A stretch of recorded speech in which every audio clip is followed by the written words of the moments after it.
Indonesië zich weer kwalificeren voor het wereldkampioenschap voetbal. Mede door Nederlandse voetballers die Indonesiër zijn geworden. Ze spelen morgen een belangrijke wedstrijd tegen Saoedi-Arabië. De laatste keer dat het land op een WK...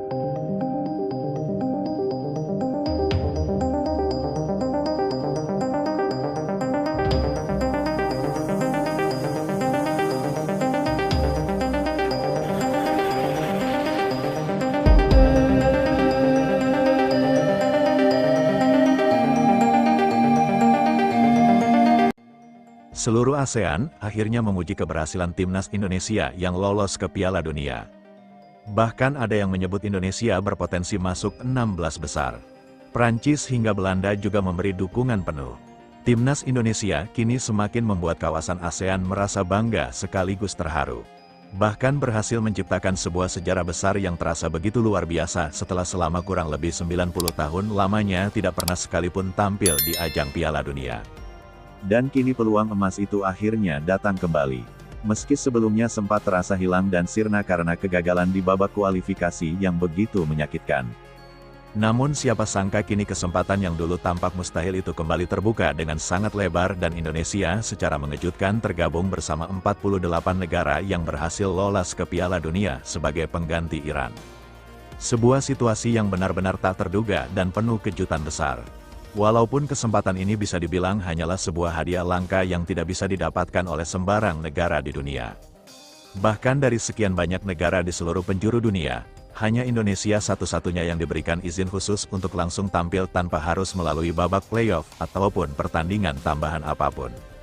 Semua ini terjadi karena keputusan Iran dan FIFA yang secara langsung menunjuk Indonesia sebagai pengganti Iran yang sebelumnya telah berjuang keras hingga lolos ke Piala Dunia. Lantas bagaimana sebenarnya respon dari negara-negara tetangga khususnya di kawasan ASEAN terhadap kabar yang begitu mengejutkan dan bersejarah ini?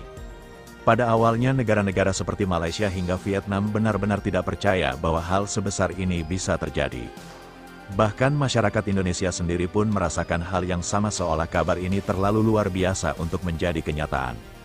Namun setelah adanya pertemuan penting antara Erick Thohir dengan pihak FIFA di Kanada baru-baru ini, semua mulai terasa semakin jelas dan meyakinkan bahwa Iran benar-benar akan mundur dan posisinya akan secara resmi digantikan oleh Indonesia di ajang Piala Dunia. Erick Thohir pun tidak tinggal diam. Ia langsung bergerak cepat dengan terbang ke Belanda dan Prancis untuk mencari dukungan internasional agar Indonesia benar-benar siap dan layak tampil di Piala Dunia dengan penuh percaya diri. Di mana para pemain keturunan Indonesia yang tersebar di Eropa jumlahnya sangat melimpah dan memiliki kualitas kelas dunia. Tidak hanya itu, Prancis juga menunjukkan niat baiknya dengan ingin membantu dan mendukung Indonesia dalam persiapan menuju Piala Dunia. Kehadiran Hertman yang datang dengan ide-ide segar, strategi baru, dan pendekatan psikologis yang lebih mendalam membawa momentum kebangkitan. Meskipun tak bisa dipungkiri bahwa harapan tersebut datang dengan beban berat yang penuh dengan ekspektasi tinggi dan tuntutan yang sangat menyakitkan bagi para pemain. Man berupaya membangun kembali pondasi yang hampir runtuh dan membakar semangat kompetitif mereka. Tapi perjuangan ini bukanlah tanpa derita. Setiap latihan intensif dan pertandingan yang dihadapi bagai medan pertempuran yang memaksa para pemain mempertaruhkan seluruh jasmani dan rohani mereka. Mereka harus terus berjalan di atas kubangan kekecewaan dan tekanan sementara tubuh mereka menjerit kelelahan dan hati mereka nyaris hancur di bawah tumpukan harapan yang tak kunjung padam. Ini bukan perjuangan ringan, melainkan sebuah ujian kesungguhan dan keberanian yang hanya bisa dijalani dengan dedikasi dan pengorbanan yang luar biasa.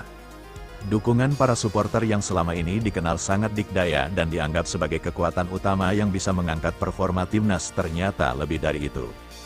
Dukungan mereka bukan sekedar sorak-sorai atau teriakan semangat biasa, melainkan sebuah beban berat yang ditanggung dan sebuah pedang bermata dua yang pada saat bersamaan bisa menusuk dan sekaligus membakar semangat para pemain.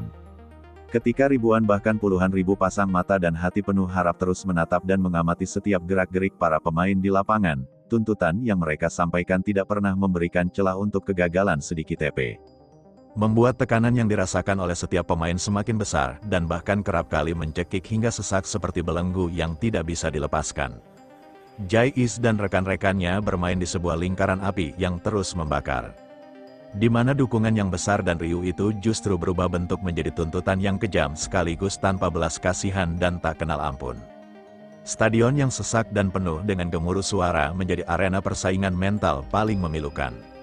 Di mana keberanian dan luka berkolaborasi dalam pergulatan hebat yang menguji batas-batas fisik dan mental para pemain.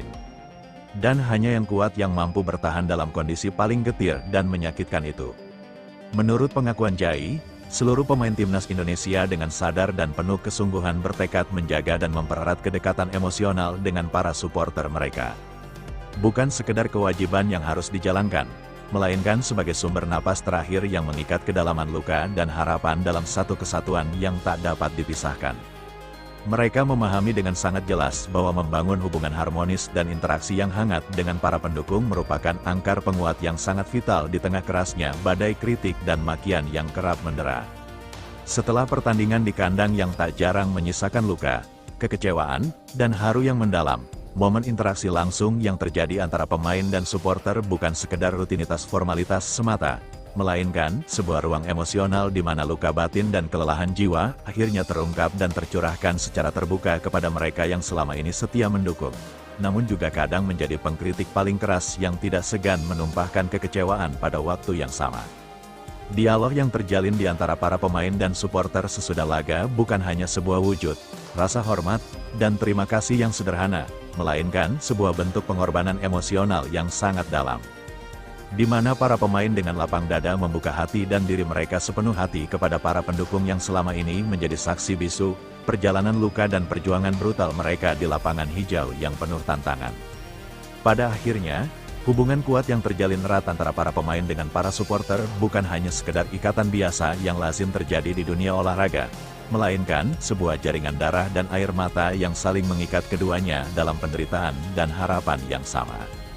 Para pemain tidak hanya menghadapi lawan di lapangan, tapi juga berjuang melawan bayang-bayang ekspektasi publik yang begitu menyakitkan, membebani dan menaungi hidup mereka dengan tekanan yang menyesakan. Bayangan kegagalan yang selalu membayang dan tekanan yang bertubi-tubi diterima membuat rasa sakit yang dirasakan semakin dalam dan menyayat lebih dari yang bisa diungkapkan dengan kata-kata.